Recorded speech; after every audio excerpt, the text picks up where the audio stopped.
Today, we're looking at an amazing story that sits right at the intersection of human determination and cutting-edge artificial intelligence.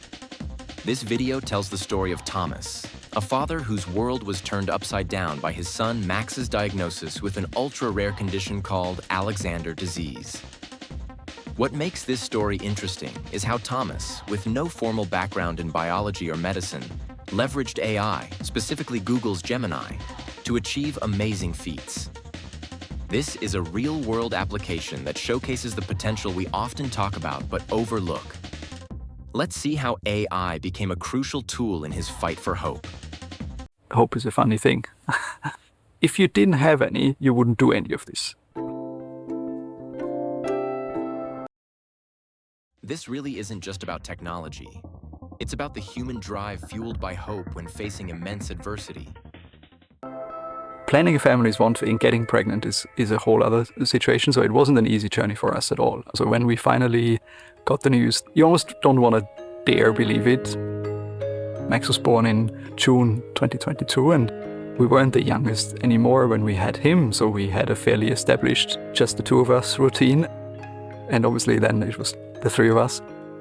Max was always incredibly friendly. He very quickly started cooing and oohing and eyeing and sort of had a lot of things to say. December, I was going to start my dad leave. But unfortunately, that's, I guess life had some other plans, because that's when when Max had his first seizure. Stephanie woke me up in the middle of the night, 4 a.m., in panic, and was like, Thomas, I think Max has a seizure. And yeah, he clearly looked like he was having a seizure. So we rushed to the hospital. It was full emergency room. They immediately did all kinds of tests. Did he fall? Is it an infection? Is he ill? At which point do you go like, okay, something is absolutely not right. When the genetic test results came back, Max has Alexander disease. I had no idea what Alexander disease was. Typical life expectancy is 5 to 10 years. There's no treatment, there's no cure, there's nothing we can do, and... This is the moment everything changes. An ultra-rare disease, a devastating prognosis, no known cure. It's the kind of situation that leaves most people feeling powerless. Yeah, I fell to the floor. You mean you have all of the emotions. You're angry, it's unfair. What has he done? Like, he's just 7 months old. I mean, I love him so much. And to just accept the fact that, you know, we'll just wait and see and do nothing is, that is not an option. There's always something you can do. The first thing you do is search, like, what is Alexander? This refusal to accept nothing can be done is key. It's the catalyst for exploring unconventional tools. He doesn't know what can be done yet, but the determination is there. This mindset is crucial when applying powerful, general-purpose tools like advanced AI. Alexander disease, because you have no idea. Okay, Alexander disease is caused by a mutation of the GFAP gene, which makes a GFAP protein in astrocytes. And then you're like, okay, what are astrocytes? So you start hearing all of these words, like myelin and oligodendrocytes. Like, I don't even understand the language. When Gemini came out, the really lovely thing is that it can... Okay, this was his first major hurdle, trying to decipher specialized knowledge. He's encountering terms deeply embedded in neuroscience and genetics like GFAP mutations, astrocytes, and oligodendrocytes. For any regular person, this is like trying to read a foreign language. The sheer volume and complexity of scientific literature are immense barriers. Read PDFs. So it can help me analyze and understand scientific papers that are incredibly dense, could be 20, 30 pages of technical language, and I can go, just summarize this for me, please, and help me understand. Then I get a very helpful top-line summary of what this talks about. This is a fantastic demonstration of multimodal AI capabilities and core LLM functionality. Gemini isn't just processing text. It's ingesting entire PDF documents, likely containing text, images, and complex formatting. Thomas is using it to perform information extraction and summarization on dense scientific papers. He's turning unstructured, complex data into digestible insights. This ability to summarize highly technical information accurately is a game changer for technical knowledge. He doesn't need years of study to get the gist. He needs a tool that understands the language of science. I think that's where I started to get a bit of a sense of what was going on. I understood, I guess, that there are some parallels between Alexander disease and Alzheimer's. And there's not that many people working on Alexander disease, but there's an entire army of pharmaceutical companies, research scientists, and everyone in between working on trying to fix Alzheimer's. You realize that suddenly there is a bunch of people out there who work on things that they themselves don't know. This is incredibly significant from an AI perspective. He's not just summarizing individual papers.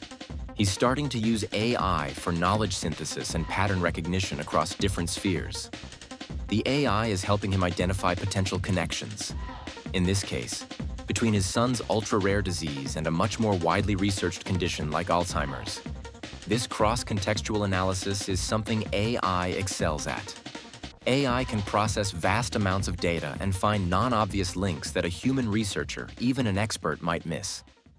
Might be really relevant to Alexander disease. So I can literally take all of these papers and I ask Gemini, can you help me understand this paper on Alzheimer's? Thank you. Can you help me summarize this paper about Alexander disease? Can you bring the two things together, please? How is this relevant in that? Oh, okay, this might be relevant. Hey Gemini, can you help me write an email to the author of this paper outlining how their innovation might be relevant in Alexander disease? I was like, sure, can. I literally send an email on Friday late afternoon. Monday morning, I get an email back from this professor. Using AI as a communication and translation tool is amazing. Thomas knows what he wants to ask, but maybe not how to phrase it in the precise scientific language expected by researchers.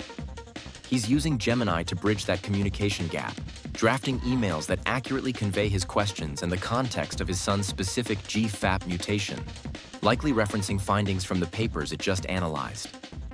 This lowers the barrier to engaging directly with the scientific community. In New York. That email really caught my attention. I have to admit, we've never heard of Alexander disease before. I emailed him back saying, I think this could potentially be something that we could test. And now she is working on Alexander disease. They're literally in the process of arranging the experiments. That is mind-blowing to me. Probably send 1 or 2 of these emails a week. Scientists are mostly responding. I really thought that I was speaking to another scientist. I'm talking about someone who has a background in artificial intelligence and algorithms. The email, if you read it, it was like your algorithm can be used to identify something that interacts with the molecule that causes Alexander disease and detailed why. He asked the question, what is Alexander disease? But then he took the answer and started. This researcher's reaction perfectly tells how effective AI was as a communication aid. The email was so well phrased, so scientifically precise, that he assumed Thomas had a background in medicine. Started asking why. Why are the astrocytes affected? Or why is there blood-brain barrier breakdown? He started to apply that and say, well, what if we approached it in this way? The leading scientist in Alexander disease, who I've pestered quite a lot, he said to me, there is no chance you have no background in biology. I was like, no, I have absolutely no formal training in biology. Well, I said, Gemini has been incredibly helpful. I genuinely am not making this up.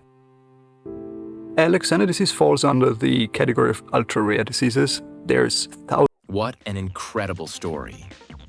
Thomas's journey is a testament to parental love and determination, but it also shows the practical application of advanced AI. Gemini helped him overcome the daunting complexity of medical literature through summarization and information extraction. We saw it enable knowledge synthesis, connecting dots between different research areas. And critically, we saw it act as a communication bridge, allowing him to engage directly and effectively with leading scientists. This story really underscores the potential of AI for good, particularly in tackling complex challenges like rare diseases. It's inspiring, and it makes you think about what other problems we can start addressing with these rapidly evolving tools. If you want to watch the original video, the link is in the description. What did you think of Thomas's use of AI? Have you used AI to overcome any challenges? Let me know your thoughts in the comments below.